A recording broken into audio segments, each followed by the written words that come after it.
Oh, good evening, everyone. Tonight it's a mixed bag, and I actually think we have Tom Ruhlman to thank for this.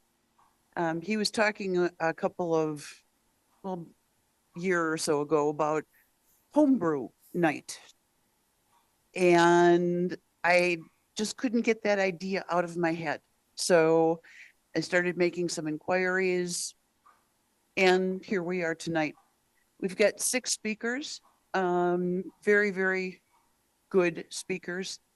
And without further ado, I will turn this over to Bill Shatted, W9MXQ, and he will share with you what he is working on.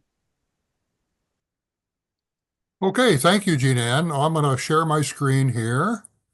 Well, I'm going to talk a little bit tonight about dealing with multiple stations. All of you, or most of you, know that I do collect radios and I do operate them. So I guess I'll start out by saying, how many different amateur radio stations do you have? You don't have to answer. Then we'll say, all right, how many different amateur radio stations do you regularly use? And if you're more than 1 or 2 stations, how do you keep the interconnection cables and all the adapters organized? And then, so how do you manage station rotations with necessary cables and adapters when you have an active collection of over 60 unique radio stations, sharing only tuners or amplifiers? So that's the challenge. So tonight, I'm going to present to you the W9MXQ interconnection, easy for me to say, and adapter system, allowing station rotation inside of 30 minutes, including moving the radios off and on the shelf and from their storage location. Pretty simple system. Or, I guess, how do you move from being net control on the Drake Technical Net to participating in the Collins Collectors Net in 30 minutes on a nice Sunday afternoon? When you're on those nets, it's kind of appreciated if you use their brand of equipment. Okay, so let's take it. Here's the simple approach to that. This is the same plastic bag, front and back. And this is a bag for a Drake C-line station. When it says number 1 of 2, I had 2 of those. So in there is all the necessary equipment you need to connect a Drake R4C, Drake T4XC, Drake L4B amplifier, the speaker, and the power supply. Turning it over, that's what the package looks like. You can see in there some coaxial cables which connect the VFOs of the 2 devices. There's an AUDL connector in the middle that is Drake's way of switching an amplifier. So it's all in there. So let's go to another one.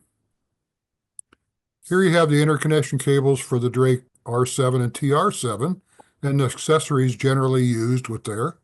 And you'll see when you turn the bag over, there's the material that's in there. Also, you see something else in there is a piece of paper that has to do with some settings. Some switches need to be set depending on how you're using the gear. So I put that in the bag as well. So just to give you an example, let's take that TR7 package and I'll show you what's in there. I use composite cables whenever I can. They always come, they used to come, I don't think they do so much anymore. They used to come with VCRs and things like that, or DVD players. They always had a red, white, and yellow connector. The 3 wires were attached. You could pull them apart, but they were kind of handy when they're attached. One of those has an adapter because Drake uses regular phone connectors for their audio connection, so it's attached to one of those pieces of cable. That bag also includes an interconnect cable from the TR7 to the R7. That's a cable that takes the feed from the VFOs to allow you to transceive. Then the third cable there is if you're using a remote VFO. Now, I use color-coded cables for a reason. On the radios, I use 1/4-inch vinyl dots, I guess I call them, from Amazon. You can buy them. They come on sheets that are about, the ones I get are like 3 by 5, and they've got, several hundred dots on each sheet. They pull off, and even after months and months or even years and years, they pull right off. So it's not a problem with residue. So here's an example of what that turns into. There's the back of a TR7 on the top. I'm sorry, on the bottom, and an R7 on the top. That top arrow, there's color-coded interconnects. You can see the white, the red, and the yellow. You can see the next thing down, the Drake TR7 R7 interconnect cable. You can see it running. If you follow the wire, you can see it plugged into the transceiver below. Then you can see the main antenna connection, which is on the TR7. Then you can see the CW key line that goes direct to a straight key, or in my case, to a CW75 Drake electronic keyer. Also shown there, just for information, there's a AC Infinity low noise retrofit fan for the TR7. The fan that Ken Drake supplied originally is rather noisy. Down in the lower right, you can see a blow up of that picture of the back of the R7 receiver, and it's easier for you to see those dots that are on the chassis matched to the color of the cable. And you can do this very quickly. You don't have to look up a chart or anything, you just do it. Then for accessories, here's an audio interconnect cable for using the 5 different DSP noise reduction devices you put in the speaker line on older equipment. So when you use an old piece of gear, you can still have some of the features of the new gear. Well, you can see there, I've listed the units that that particular group goes with. I have another set with another group of radios. So if you look at the back side of there is a group of connectors. Not all of them are used in any one installation. So I would say the solution to this problem is in the bag, right? Anybody have any questions?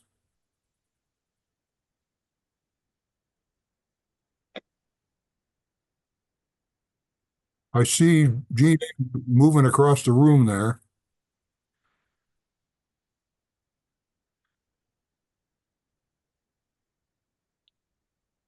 Pat, I can't hear you there. No audio.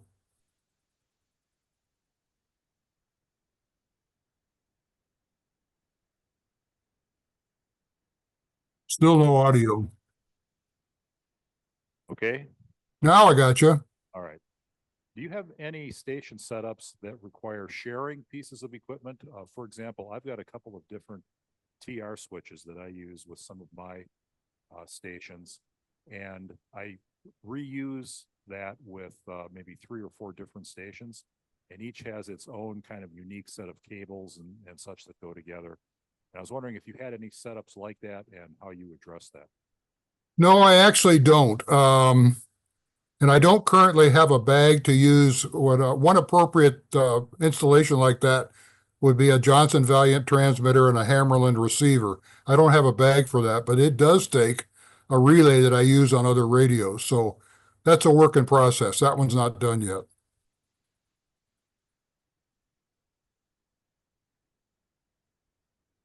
Do we have any other questions? Any questions online?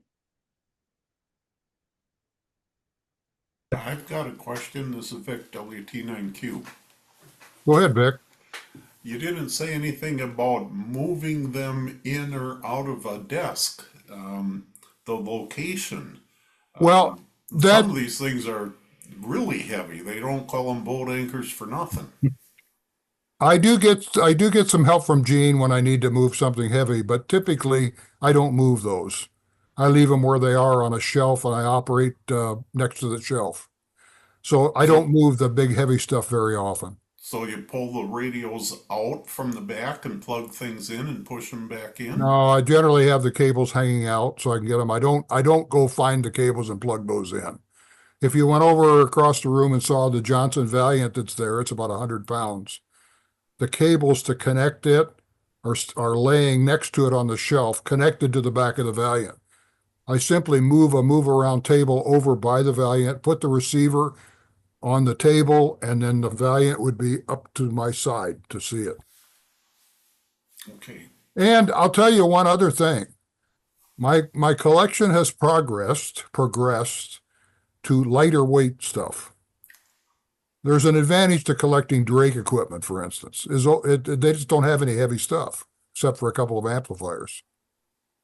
But yeah, there's a problem when it's really heavy. The Gold Dust twins that I've written about the last 2 months in the newsletter, I mean, I can't move those around very much. I need to go to them. Well, I met a fellow that bought the Gold Dust twins, and the fellow that was selling them didn't really want them, and he said, "Well, I'll give you $1 a pound for them." So I think they were both 75 pounds. They're heavy. That's a neat idea. I could still make a lot of money on the Gold Dust twins. Any other questions? Okay, very good. Thank you. Now our next speaker is Gary, W9XT. Take it away. My project's a VHF, UHF preamp. And I've got one complete in the box and one in the circuit board I'll pass around when I'm talking.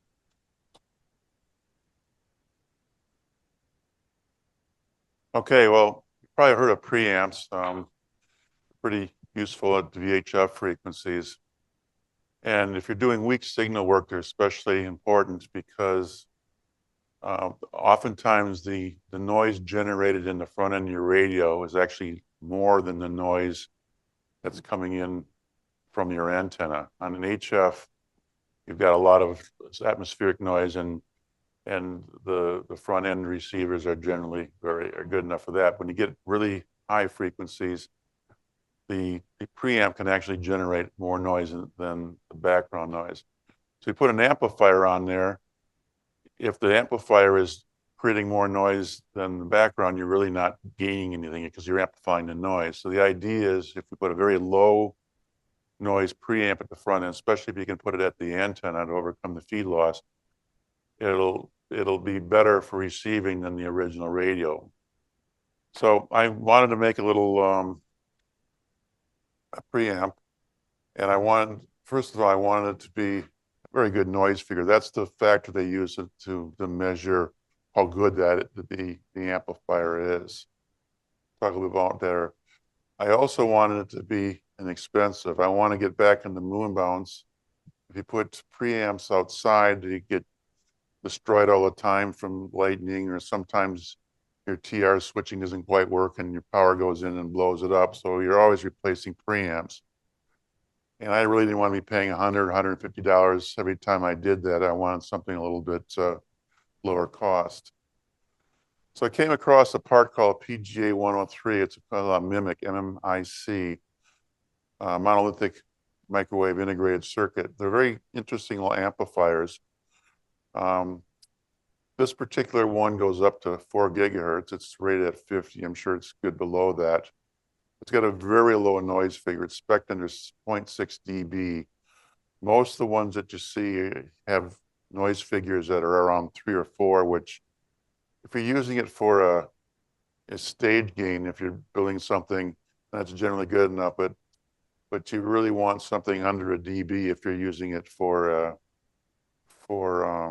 VHF preamp. The other cool thing about it is it's 50 ohm input and output impedance. Using a bipolar transistor or a FET or something, you either have very high or very low impedances, but you need a matching network to get it down to 50 ohms. Well, this doesn't require that, so it's very simple. All it really needs is some DC blocking capacitors and a power input. And the other thing is they're usually it's very stable. They don't break out into oscillations, which can obviously not be what you want. And the gain is around 20 dB, which is more than enough. So I laid out a circuit board. I use a program called KiCad, and it's a pretty simple circuit, but you can see the different parts and blown up. We got the connectors down at the bottom where it says 2 ground A. That's a voltage regulator and all the capacitors and stuff for that, so that the DC power supply is filtered. And there's an inductor that feeds the bias voltage. And I mentioned the 2 input and output capacitors. You can see those going into the device. And at the end, we have the connectors. This is what it looks like in the box. And as also you got it, I'm passing around the circuit board for those that are here get to see that. Next one. So the results, again, the noise figure was something that I was very concerned about and very interested in.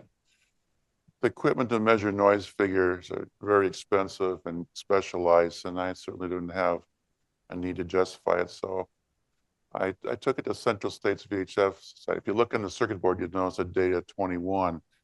I actually had built it up hoping to take it there, but COVID got in the way and the guy wasn't able to bring the equipment that year. So I kind of went on the shelf, and I went to again this year. And so I got it together and put it together and finished it up. And the results there were that at a 0.48 dB noise figure at 2 meters and 0.49 dB at 432, which I was very happy with. Half a dB noise figure on 2 meters is plenty good. Maybe, I don't know, Kenny, would you, a little bit better might be useful on 432, a little bit lower than that? EME, it might be useful, yeah. Gain was 19 dB. And the cost of this thing was, the box is the most expensive thing, but the circuit board and the components was it's around $10. So I beat the $100 competition. But it also did very well. You see at the bottom, there was 8 preamps there at 144 megahertz, and mine was the second best. The first one was like 0.12, which used some really exotic FET that probably blows up if you look at it cross-eyed. So, and there was second best of the 5 at a 430, and then a couple of those were homebrew, but most of them were commercial ones. So I probably just got lucky because I really don't know what I was doing designing this thing. I kind of slapped it together. Maybe I got a really hot part, but I was pretty happy with the thing. Now I need to put on like a filter on there, and I actually bought one for that for 2 meters. The other thing is it does not work at 1296. The gain drops out. Remember, I told you had to have 2 capacitors, the DC block and the input and output. And I just used a couple out of my junk box. I really should have changed those to something else if I wanted to 1296 and do some experimenting. So that's my project. Any questions? No, I'm not.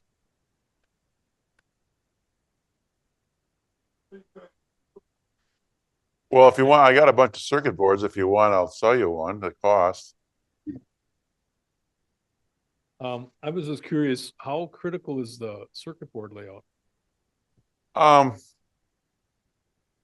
I used certain techniques that I knew were generally good practices. I didn't try to get the impedance down because the board house and stuff really didn't manage impedance and stuff that well. I could have paid more money and done it better. I could have done more calculations on I just kind of guesstimated. The whole bottom side of the board is a double layer board, plated through holes. The whole bottom side is a plane. I flooded the top side. I put guardrails around the signal path with the feed throws about every 1/10 of an inch to the lower level, for shielding. The part that would be most confusing. Yeah, I mean, I know the basics. I don't know the details. I'm sure that somebody that does this for a living could talk for 2 hours about what I did wrong, but hey, I got what I needed, so I'm happy. Okay, Bill, you had a question? Yes. Gary, the PGA 103, who makes that? And is that a family of Somebody said it was a TI. devices? No, TI? Mini circuits. It is a mini circuits part. It's about a $3 part. I think I got it from DigiKey. Okay. Thank you. It needs a power between like 3 and 5 volts. I put a 5-volt linear regulator on there, a low noise regulator with lots of extra filtering. I didn't really mention the schematic. I went way overboard than the normal passes. I put an RC low pass filter on there. Just didn't want to inject any noise through the power lines. It's in a metal box, of course, for that reason too. And next on our list is Paul, W9PEM. And while he is getting mic'd up, I'd like to thank Gary for putting the slides together for this evening's program.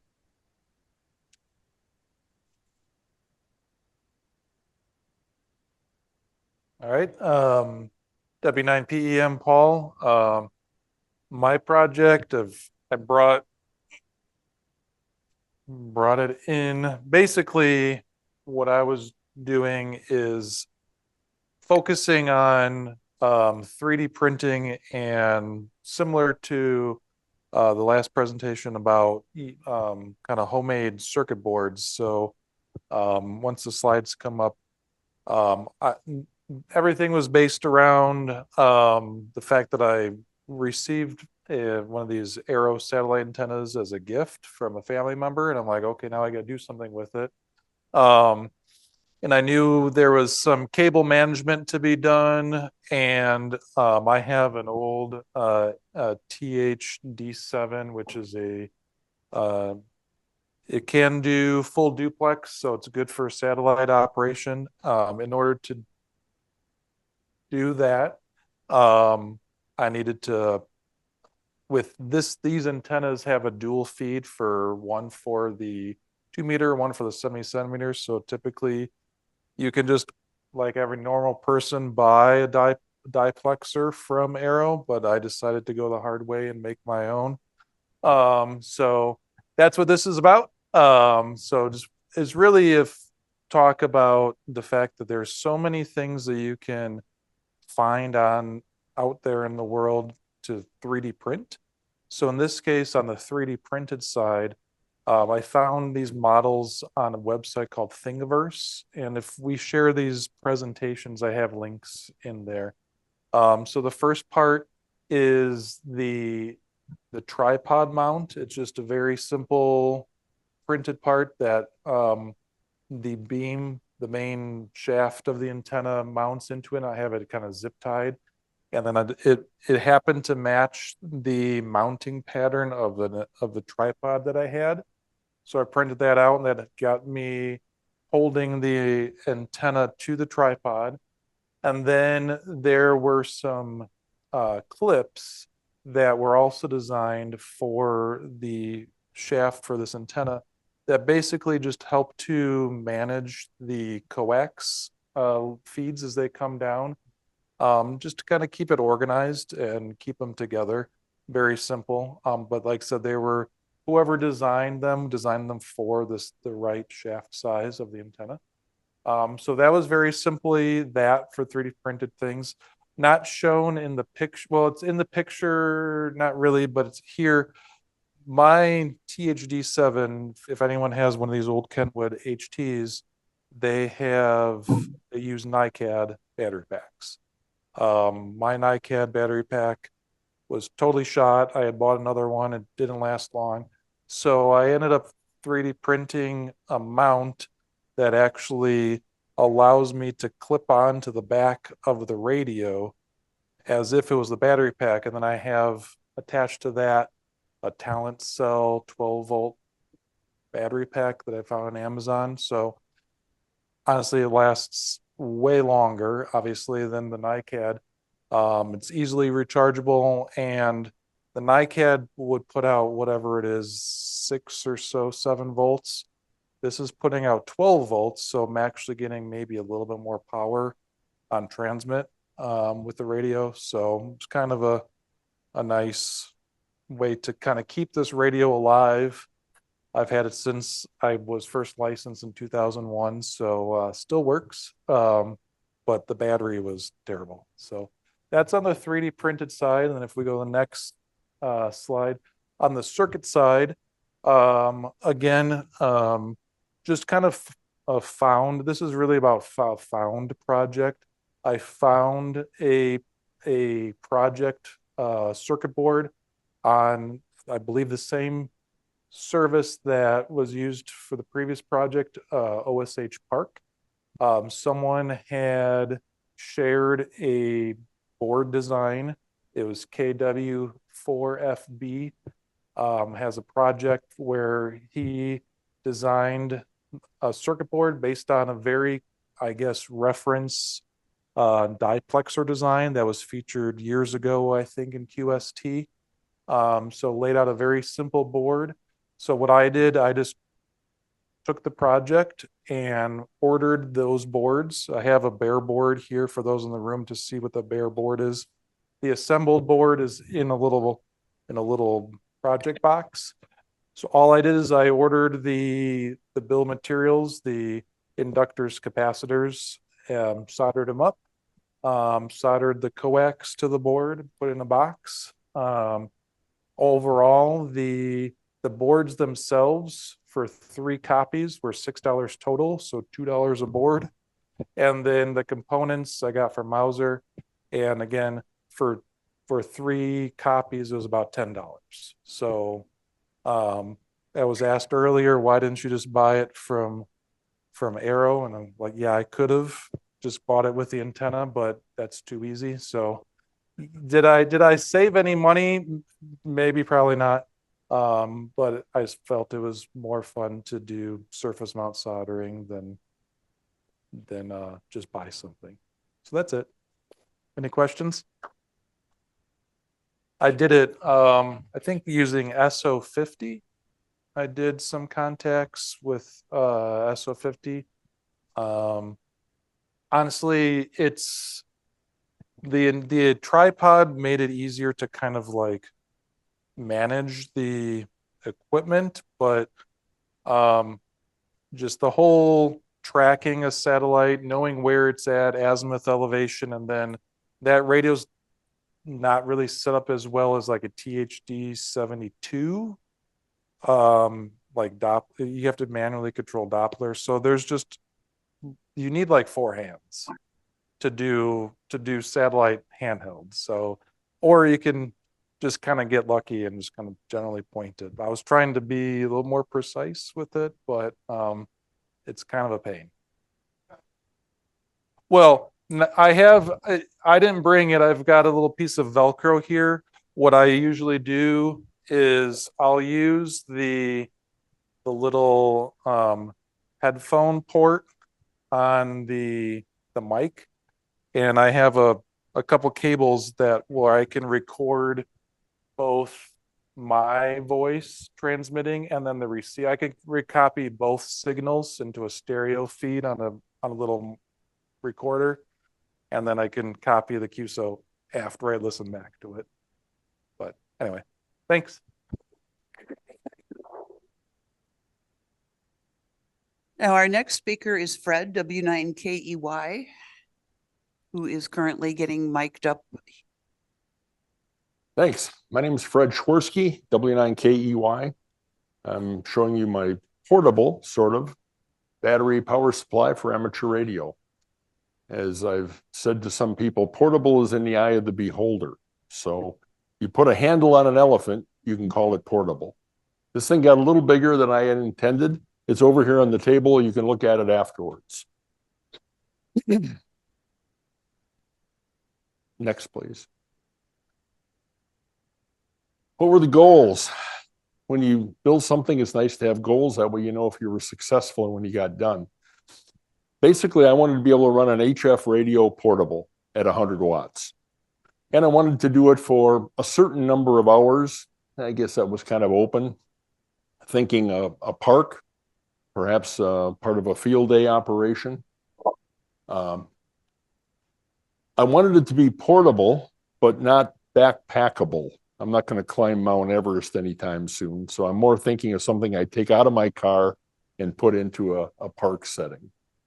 Wanted to be able to connect it quickly, use standard connectors, have some visible metering to know what the battery condition was, and to be able to charge the battery if I wanted to, if I had a 120 volt source nearby. The thought being, it could then operate in my shack as a UPS, uninterruptible power supply. And it'd be nice if it had capability to run a solar panel as a power source as well. Next. So how much battery do you need if you make a portable battery supply? Well, there's some online calculators you can use. This particular one is from West Mountain Radio. If you search for West Mountain Radio calculators, you'll be able to find this. And on the left-hand side, over here, there are 4 entry boxes. The first one asks you for the minimum voltage to your radio. That varies a little bit from radio to radio, but normally any 12-volt radio now runs on 13.8 volts plus or minus 15%. So in this particular case, I put in the lower of that number, which works out to about 11.9 volts. Now, caution, you might want to check your individual radios to see if they put out full power at minimum input voltage. They may not, in which case you might want to raise this number a little bit. The second entry box asks you for the cable drop, the voltage cable drop. And there's a little hint over to the right that you can click on, and it's really a function of the wire gauge you use, the length of the wire, and the amount of current that you're pulling through that wire. So it'll give you some hints there. In my case, I said, well, I've got a Yaesu FT991A. It's not exactly a portable radio, but it's fairly small, and it would work in a setting where I could take it to a park. So I looked up the FT991A, and on transmit at 100 watts, it draws about 22 amps. And at rest, for receiving, it draws about 2.2 amps, which is fairly high for a radio of that type. You can get lower current radios. Once you put all that in, and there's some check boxes here for the kind of battery you have, I checked the one that says mostly lithium batteries, or what I'm interested in, and hit calculate. It draws this table for you, or populates the table. And if you notice, there's 3 lines here. The red line is for sideband, the green line is for CW, and the red line is, or the blue line is FM. Down at the bottom, it talks about what percent transmit time do you want to have? Because transmitting takes the most current, draws the most power from the battery. If you're going to be in a park, you're going to run parks on the air, maybe you're going to transmit half the time, 50% of the time, calling CQ. So that's the middle line here. If you draw that up and intersect, let's say, with the sideband, if you're going to run phone, come over here, the top line shows the number of hours based on battery size down at the bottom. So we've had 15 or 20 amp lithium iron phosphate batteries that we've given away from Bioenno. You take the 15 amp one here, it shows that'll run about, maybe three hours or so. You go up to a 30 amp, 50, or even 100 amp hour, you get more time. So I happen to choose for this project a 50 amp hour. It's more than I need, but it'll run a radio theoretically about 12 hours in that kind of a setting. Next. So what are the critical components here? And I just listed a few of them, put numbers by them, so it's easier for you to see. The main battery is from Gigaparts. It's a lithium iron phosphate, LiFePO4 battery. That's the same battery technology that Bioenno uses and a lot of companies now offer. It's nice for ham radio use because when it's fully charged, it puts out about 14 volts, which is about what you want if you have a 4-cell battery. So this particular one here is their PO4 brand. They offer them in 3 different sizes. The brains of the operation is a West Mountain Radio Epic Power Gate. That's the second device down here. We'll take a closer look at it. But it has inputs for a power supply, solar panel, a battery, and then an output to run your loads. That output is connected to another West Mountain Radio product, a Rig Runner, which is just a 12-volt power distribution panel. The particular one I picked has some voltage monitoring in it, so it'll shut off on under and over voltage to provide some additional protection to the equipment. Over on the right, I love the name. This is a megawatt switching power supply.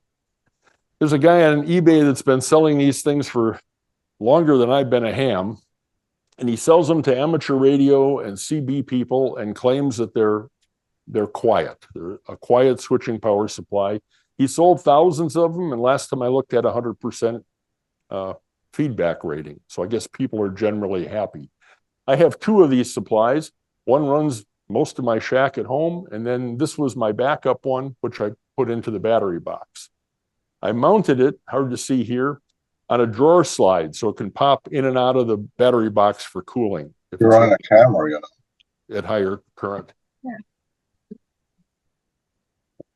And number 5, this is some metering that goes in and some other power outlets. Next slide.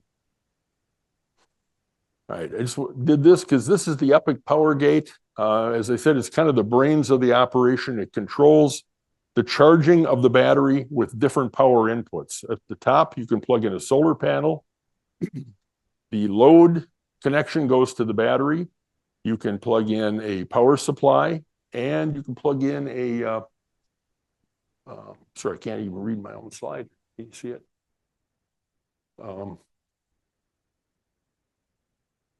What is it? Thank you. Okay. Power supply or the solar panel can go in there. So in other words, you can be running your load with a power supply and it'll be charging the battery at the same time. If you unplug the power supply, the current switches from the battery and then powers the load. So this thing will do load direction. It has a maximum power point solar panel charging port as well. Next. The battery from Gigaparts, all 3 of the batteries that they sell have this metering, which is kind of nice. It's a LCD panel that lights up on the top of the battery. You put it into the mode, it'll read out either voltage or it'll read out percent charge left in the battery. I chose to do some additional metering with these power outlets. There are 2 of them here. One is a PD, a power distribution, or the PD standard, which I think both of these put out or can handle about 36 watts of power. They have USB connections, both small USB-C and full-size USB. There's also the QC standard in here, which is the quick charge from Qualcomm. So if you have it's my understanding, if you have a Qualcomm device with Qualcomm chips in it, you need the QC standard. If not, you use the PD standard. Used to be easy. Next. That's what it looks like deployed. It's over here kind of plugged in. I chose to use power pole connectors. You can use 12 gauge wire that way, 10 or 12, depending upon what you want. Normally, all of these wires fold up inside the battery and all you see is the connections on the front. Next. Bill of material.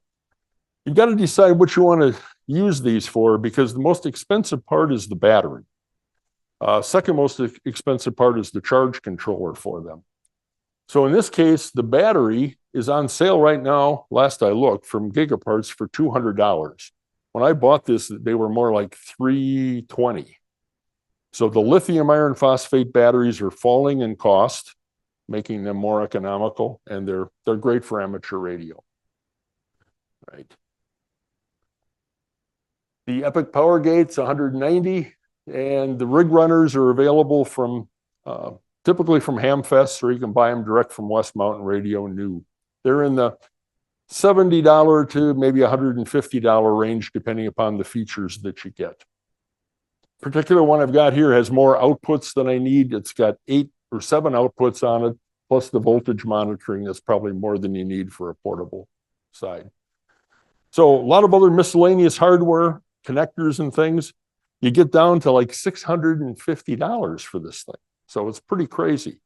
I would recommend anybody building it to use no more than a 30 amp hour battery, probably. You can get them for less money than that. And you can decide if you want to have all of the extra outlets and things, which add to the cost. But it's handy. I had some other uses for a 12-volt supply like this, so I wanted the larger battery. Questions? Brett, I have a question. Is it possible after you get set up that you can actually parallel another battery? Yeah, you can. It depends who you listen to. If you're going to parallel lithium iron phosphate batteries or you're going to connect them in series, they have to be pretty well matched. If you look at the BioNO data sheets, they specifically say not to parallel or series connect their batteries. They recommend if you want more capacity, you buy a bigger battery initially. Okay. People say you can, but it's good to keep them pretty well matched if you're going to do that. Okay, then if you do add a battery, if you did make that decision, how does that affect what you've invested as far as charging circuitry? You'd Would it probably just have take to charge them longer separately. or is it possible, you know? Well, you'd probably have to charge your batteries separately. Okay, The charging algorithms for the lithium batteries are controlled by the charger. And if you had two of them in parallel, I'm sure it would be. yeah, I forgot about that. Yep, okay, So you probably have to charge them separately, which wouldn't be very handy. okay. Thanks, Fred. On the battery, the chemistry of the battery, can you take that thing down to almost, like 8 volts or something before? Because if you take a regular lead acid battery down, you damage it. You will with these too, but they're smarter than a regular lead acid battery. All of these complicated batteries, one of the reasons they're expensive is they have an internal battery management system. So it watches for over voltage, under voltage, over current, over temperature, and it'll protect the battery. So will it just shut down then? Yeah, Oh, and it'll shut down with very little warning. The beautiful part about a lithium iron phosphate battery is it has a very flat discharge curve. It'll hold its 12 volts or so until it's almost dead, at which point it just drops off in a matter of sometimes seconds. Doesn't give you very much warning.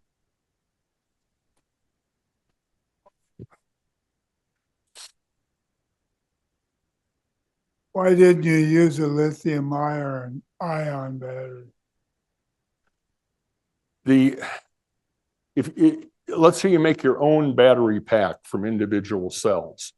There's about 6 different lithium chemistries that you can use, and each one has different strengths and weaknesses.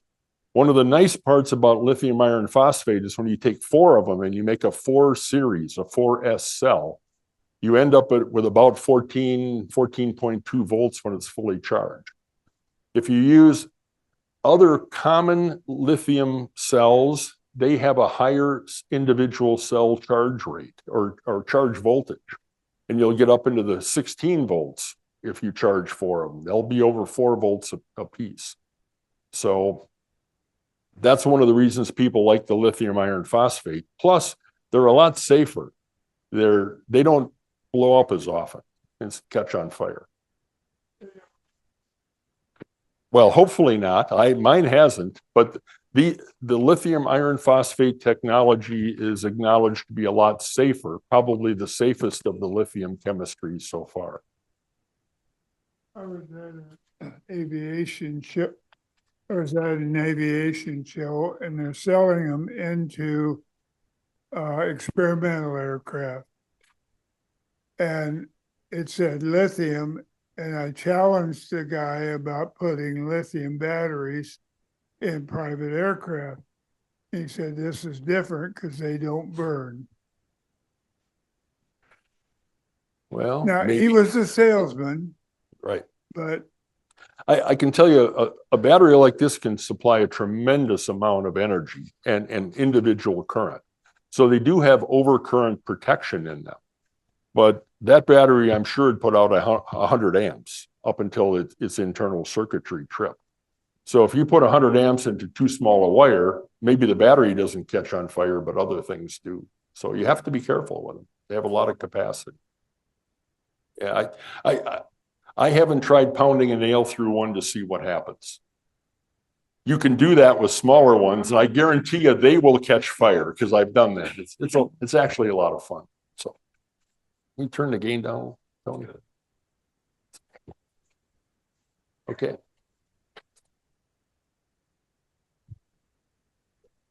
Hello. I'm John, WE9F. Now I'm new to amateur radio. I've been at it now for 3 years, I guess. Got interested in it after knowing about it since being a little kid.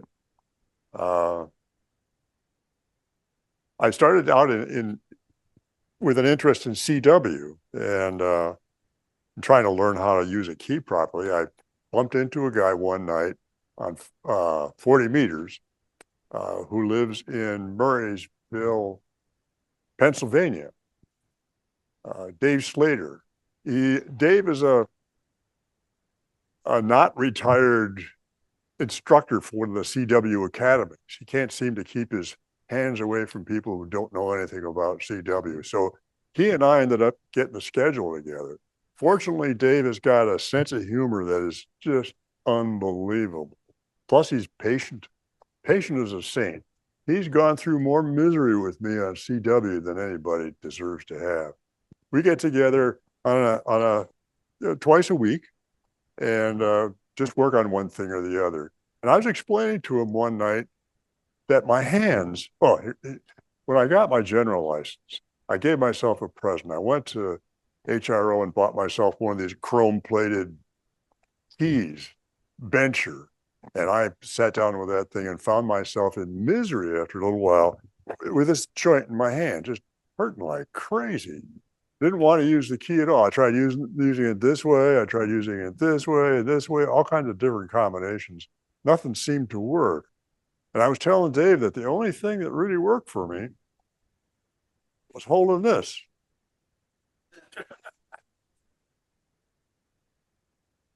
Actually, I held it upside down and it was a pretty good support for this part of my hand.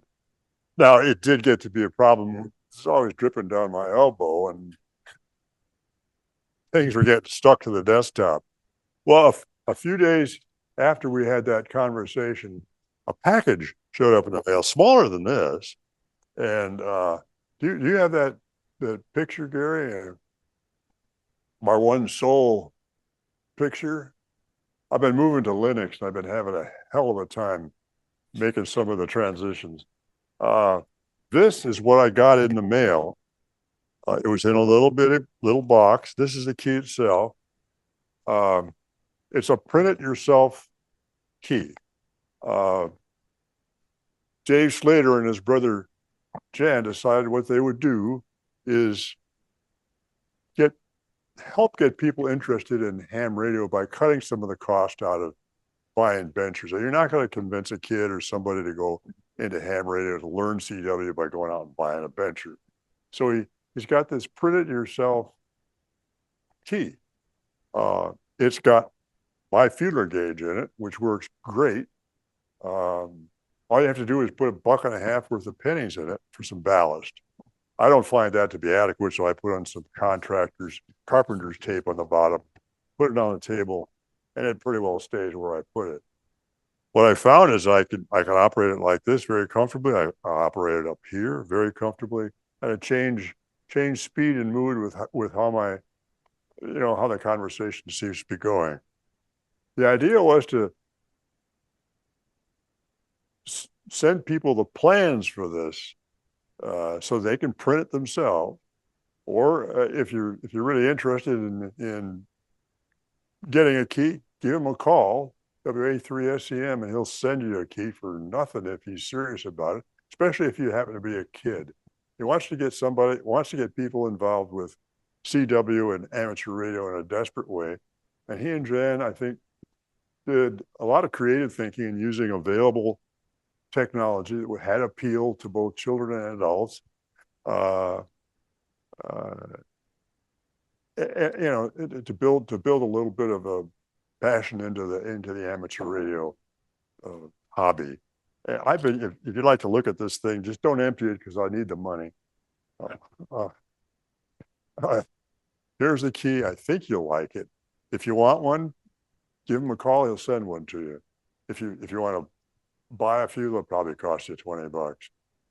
So I think what Dave Slater and his brother Jan did was innovative, creative, and constructive beyond all measure. And I sure enjoy this key very, very much. You want to pass it around?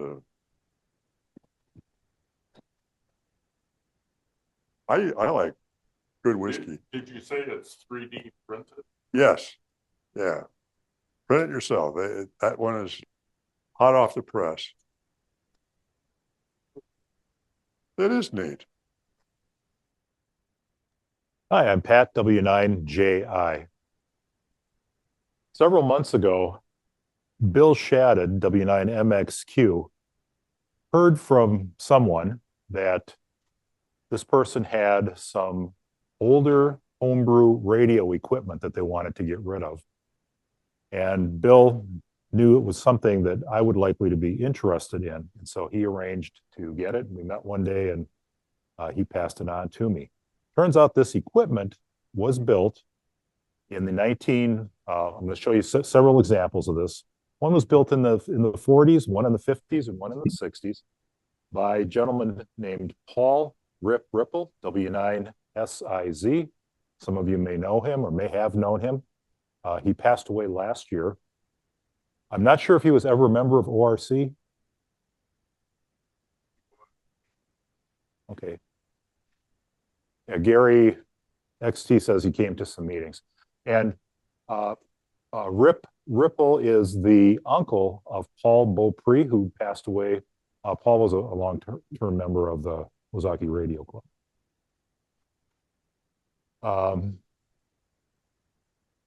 So Rip was involved in the early 1950s in establishing WBKV, which is the AM radio station in West Bend. So if you ever listened to that, apparently he had something to do with it way back at the beginning. He may have been a radio engineer, I don't know.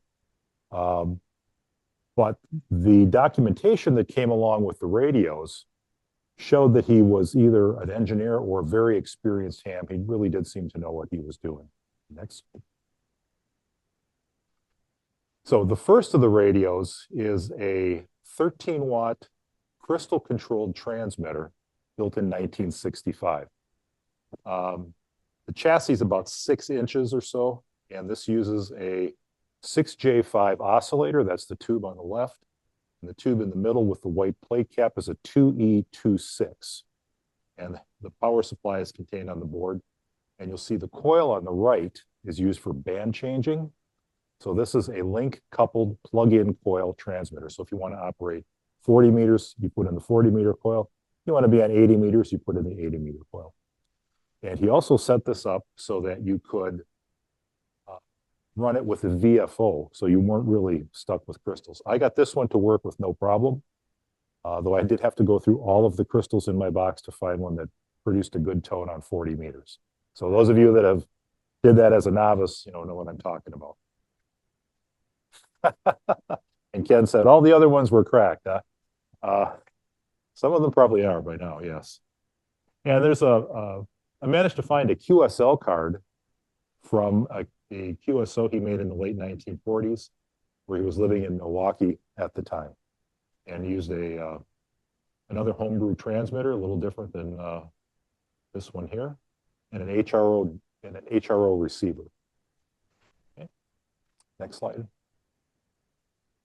Now, along with this little transmitter, there was an antenna tuner that he built, and the notes inside of this tuner said it was built in 1946.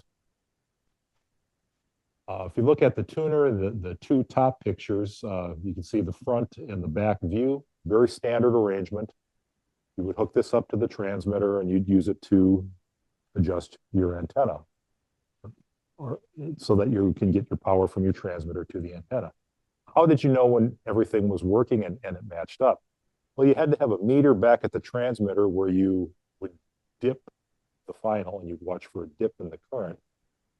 And it was link coupled to this antenna tuner, and that coil in the center is a 80 meter, this happens to be an 80 meter coil that is also link coupled. So the link on the transmitter goes to the link on the antenna tuner, and then the antenna connects up to those big variable capacitors. And this could either be single-ended or balanced, depending on how you wanted to hook it up. So kind of versatile. And if you see you probably see it clearly in the top left picture, there's a small light bulb. That's like just a number 47 pilot lamp. And that has a single turn loop, and that picks up some energy from the antenna circuit. And so you can tune for maximum brilliance. And that tells you when you're set up.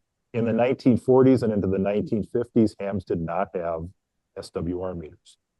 I don't know when they started becoming common, but it was somewhat after this stuff was built. So the top of this is very standard looking. Very nicely made. And this equipment, and I do have one in the room here. If you haven't seen it yet, you're welcome to take a look at it. The construction techniques, the layout, the wiring is very professional looking. This could have been a circuit in a handbook to demonstrate something. Very, very nicely done. The surprise in this unit is on the bottom side of the chassis. So this came with a cover. I took the cover off and looked inside, and what do you see?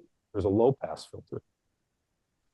In 1946, who needed a low pass filter? Somebody who lived by a television station or a neighbor with a television receiver. So if you lived in Milwaukee in the 40s, maybe he was having some trouble with TVI from his homebrew rig. And being a radio engineer, apparently, he built a very, very nice low pass filter into the bottom of his antenna tuner. And the way it's set up is kind of clever because you can either use the low pass filter as an input to the tuner, or you can, by hooking up on a different connector on the tuner, you can bypass the tuner itself and go directly to the antenna. So it was kind of versatile in that respect. Very well thought out, very nicely done. Okay, next. And then this is the biggest piece of equipment. This is a 40-watt CW, and it'd be about a 20-watt AM transmitter. This was designed and built by RIP in 1951. This uses kind of standard homebrew techniques. If you've ever looked at the example radios in a radio amateur's handbook or in QST or something, this looks like it could have been easily featured in a handbook. Very, very nice construction. This uses the 6AG7 tube as the oscillator. 807 is the amplifier. There's a modulator for AM built onto the board that uses a 6N7 tube. And then when you look underneath, you just see the very neat layout and the very neat wiring for all the parts. This is also plug-in coils. There's no band switching. So if you wanted to change bands, you had to hopefully turn the power off, reach in, pull out the coil, put in the other coil. This took not one coil, but two coils. So there's one coil set for the oscillator, another coil set for the final amplifier. So switching bands got to be a little more complicated. Really needed to be careful to make sure the power was off before you'd stick your hand in. Okay. But nice layout, nicely built. Along with this, these three pieces of equipment, there was a folder of notes. So I've got a couple versions of the schematic. Neither one matches the radio, but not exactly anyways. And the notes explain a little bit how he designed it, what were some of the considerations that went into selection of components. There's a complete parts list, things like that. One thing that's missing though is instructions on how to tune it up. So he probably knew what to do, and I hope I will understand what to do when I'm tuning it up. And that's going to be a project for this winter to get this one on the air. So anybody have any questions? Fred? Microphone. Fred's question, do I have all the coils? I have most of the coils. I have a complete set of coils for 160 through 10 meters for the final amplifier. I have one coil for the oscillator, so, which means that the oscillator in this kind of a radio either works straight through doubles or triples or quadruples the input signal. So the coil that's in there is the 80-meter coil, and it's intended to double 160-meter crystal or VFO signal up to 80 meters, which then is the amplifier always operates straight through until you get to 10 meters. Then you double the input, and then you, I think, quadruple the output. So you start off with this low frequency signal and you multiply it to get to the band you use. So the coil selection is not necessarily straightforward. The way it's set up right now with the coils that I have on hand, I could operate it on 80 meters and maybe 160 meters. Question from Tom? It is plate modulated. So Tom's question is, what kind of modulation does this have? The modulator on a CW transmitter is, first off, the audio signal is placed in series with the plate voltage to the final amplifier. The modulator power is typically about half of the plate power. So if this is a 40-watt transmitter, you'd have about 20 watts of audio to modulate it. This is kind of what they call old-fashioned plate modulated. So it's not like screen modulated or Heising modulation or anything like that. This is plate modulated, which tends to give you the best audio quality. So the other modulation schemes like screen modulation or Heising modulation, and there's a few others, are sometimes seen in older equipment. It was less expensive because you didn't have to have that big modulation transformer, but the audio quality might not be as good. So plate modulated, that's the way to go for best audio quality. Questions? Questions online? I have a comment. Okay, Bill, go ahead. Yeah, I wanted to add that Paul, or Rip, was a World War II veteran, and he was in the second wave that landed in Normandy toward the end of World War II. Also, the last time I saw him would have been the fall of 2022, about a year before he died. I was waiting for my wife at the West Bend Eye Clinic, Freighter Eye Clinic, and he walked up to me. I didn't recognize him. I hadn't seen him for several years. Walked up and said, "Hey, Bill, what's going on?" And just like he was a 50-year-old. So quite a guy. Okay, thanks. And thank you, Bill, again for getting these. And got a comment, Greg? Oh, Greg says, come back when I got it working. Actually, what I would like to do is when I get this working is write it up for the newsletter. I think that's a really good idea. Okay. Any more questions? Okay, thank you.